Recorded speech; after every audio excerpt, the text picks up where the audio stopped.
एक लड़की पूरी तरह पागल हो चुकी थी। वो बिना कपड़ों के ही सड़क पर निकल जाती है और बड़े आत्मविश्वास से अपने दोस्तों को हेलो करती है। उसकी इस बेपरवाह हरकत से सड़क पर मौजूद लड़के हैरान रह जाते हैं, कुछ तो बेहोश भी हो जाते हैं, लेकिन लड़की को कोई फर्क नहीं पड़ता क्योंकि वो टाइम लूप में फंस चुकी होती है।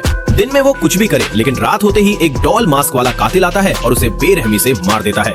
और जैसे ही उसकी मौत होती है, वो फिर से उसी दिन अपने जन्मदिन पर वापस आ जाती है। अब लड़की सोचती है जब सब कुछ रीसेट ही हो जाता है तो क्यों ना खुलकर जिया जाए, लेकिन हर रोज मरना बहुत दर्दनाक होता है। इसलिए वो तय करती है कि इस टाइम लूप को तोड़ने के लिए कातिल की असली पहचान ढूंढनी होगी।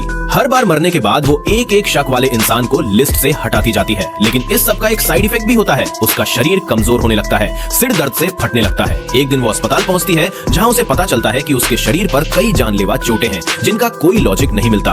वहीं उसे एक मास्क मिलता है जिससे उसे शक होता है कि डॉक्टर ही कातिल है, लेकिन थोड़ी देर बाद वही डॉक्टर मारा जाता है जिससे उसका शक गलत साबित हो जाता है। वो भागती है, कार में बैठकर कातिल से बच निकलती है, लेकिन पुलिस पकड़ लेती है।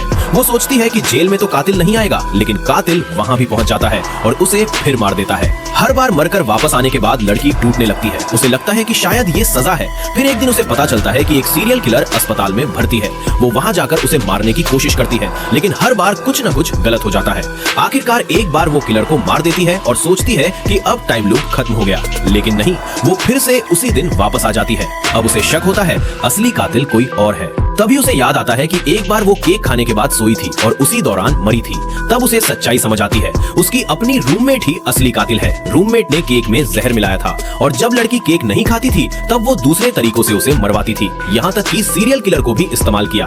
असल वजह ये थी कि लड़की ने उसके पसंद के लड़के को छीन लिया था। अब दोनों के बीच जबरदस्त लड़ाई होती है। आखिर में लड़की चालाकी से रूममेट को जहरीला केक खिला देती है और उसे खिड़की से बाहर गिरा देती है। इस बार सब खत्म हो जाता है।